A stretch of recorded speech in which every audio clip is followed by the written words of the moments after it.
Kwame. Let's chat, y'all.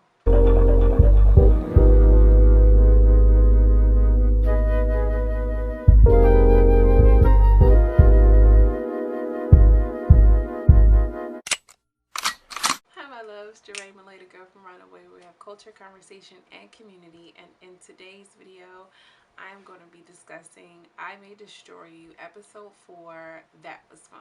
The episode was fun. She came and she delivered. In this episode, it starts off with Arabella getting professional help from a therapist, a black therapist, might I add, who seems to be trying to grasp where her mental space is. Arabella is forthright. She's smiling. She's trying to give off everything that you would when trying to cover up a hurt or a traumatic experience, but you can tell something's not right.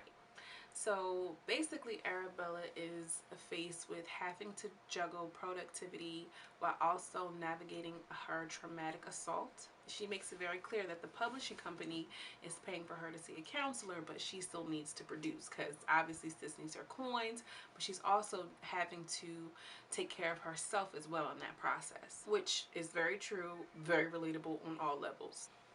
I think it's fair to note that she is seeking professional help, whether she paid for it or not, but it's something that so often many of us do not do in our community. It's okay to seek professional help if you need to, if that is your decision.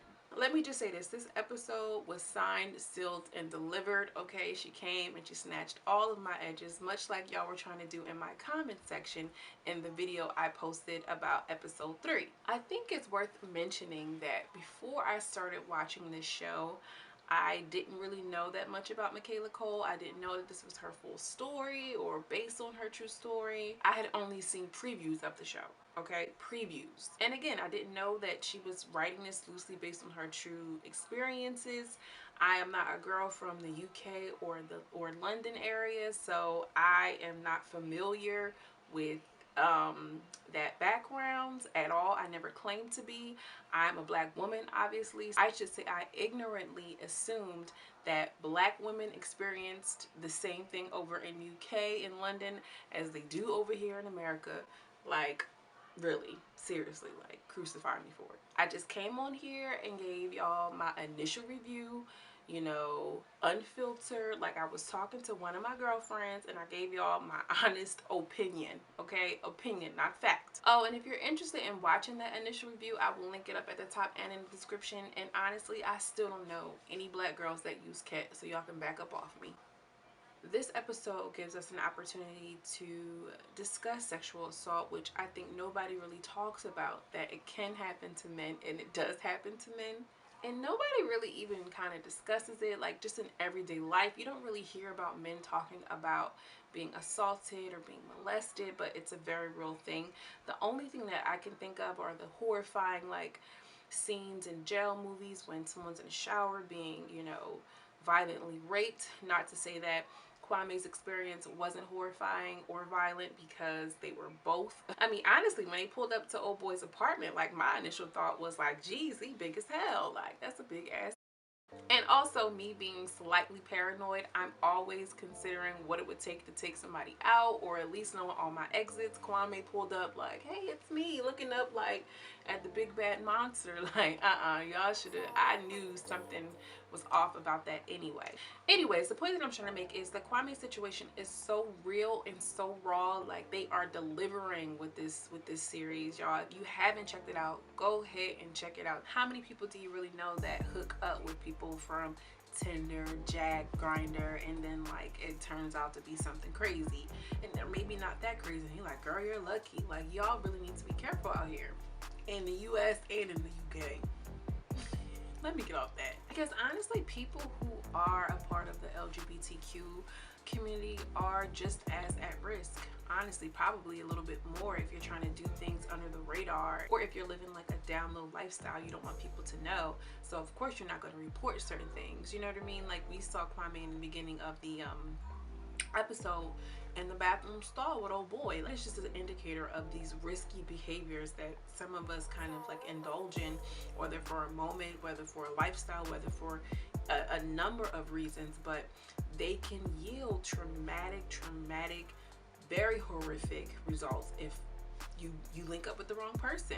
And I'm not even just talking about to, like, you know, just to speak to sexual assault. I'm talking about like you get something that your body can't even handle or can't even fight, and now you sit here and don't even want to tell nobody because you know what I mean. Like, it's just so cutting edge and so real, man. I wish, like, you know, I wish more people would watch this with an open heart, because you know some images for certain people are triggering, like, oh, I can't watch this, you know what I mean. But for real, you really need to go about this with an open mind and an open heart, because it's some really, really good, meaty, juicy content there. Not even content, concepts and themes that are happening in real life that we're just seeing on the TV screen. Like, kudos. And I also just want to say, just because people are living a risky lifestyle does never, ever, ever give anybody the right to take advantage of you, period, point blank. Like, there's no exceptions to that rule. And unfortunately, a lot of these things go unreported and people get away with it, and the cycle just continues because people don't want to run the risk of being exposed, you know. And it leaves a whole population of people kind of just in the wild, wild west, and they're unheard and just hurting, unheard and hurting. That's a terrible combination. But back to Arabella, she's trying to get on track. Her publishing company assigned her like a writing agent to help her, because obviously this sexual assault has, you know, kind of manifested in her life in different ways. So I'm guessing her writing is suffering, definitely her focus. That's something that she's mentioned. And they assigned her this guy named Zane. He's an Indian guy, Cambridge University graduate. And long story short, they hook up. During the process, he removed the condom without her knowledge, without her consent, without anything. And he did it sneakily because she was in a position where she wasn't looking back. And he put the little something special in her pocketbook. Okay, y'all, catch that drift. But surprisingly, Arabella is relatively fine with it. Like, she just wants him to get her a plan B, and they're just going along on their merry way.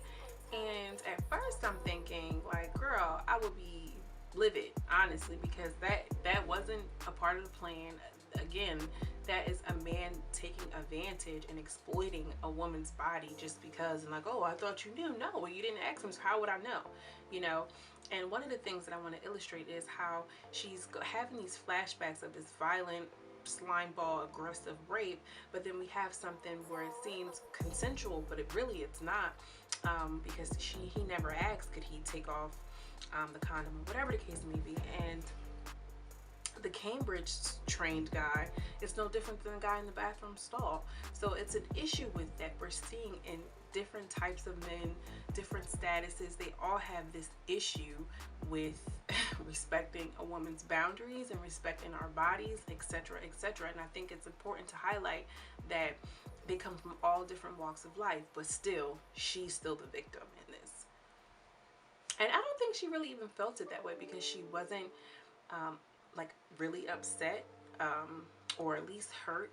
Then I thought about it too, like a lot of women that go through and experience sexual assault will have these type of sexual experiences afterwards, because they are trying to reclaim their body and reclaim their power and their autonomy in a way that I'm going to give the cookie to him, and him, because that's what I choose to do.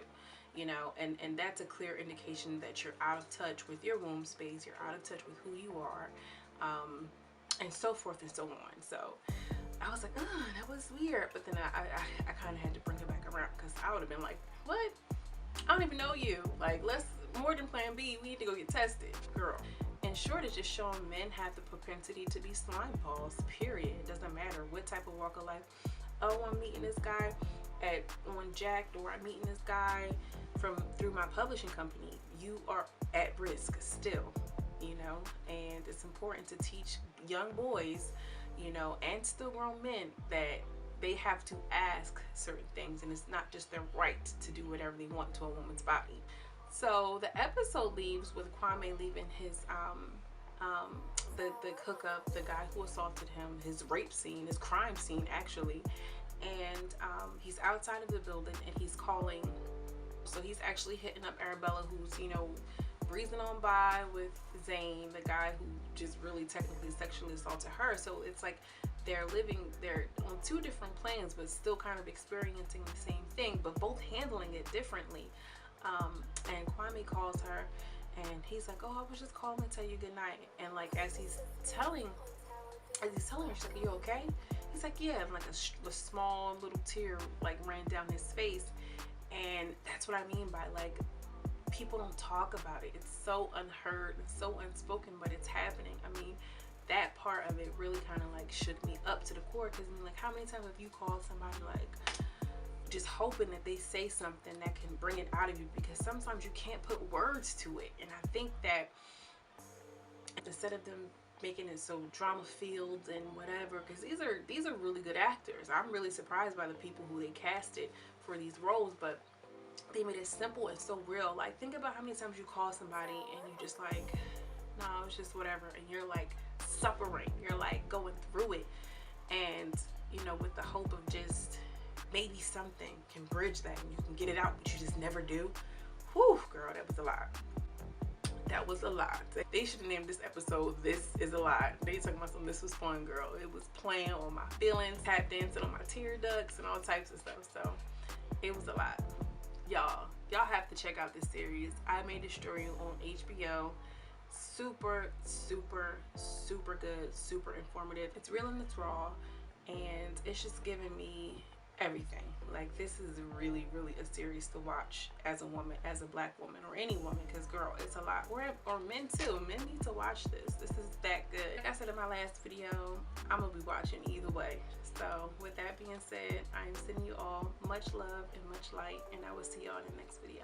Thank you so much for watching this video all the way to the end. You might as well go ahead and hit that subscribe button.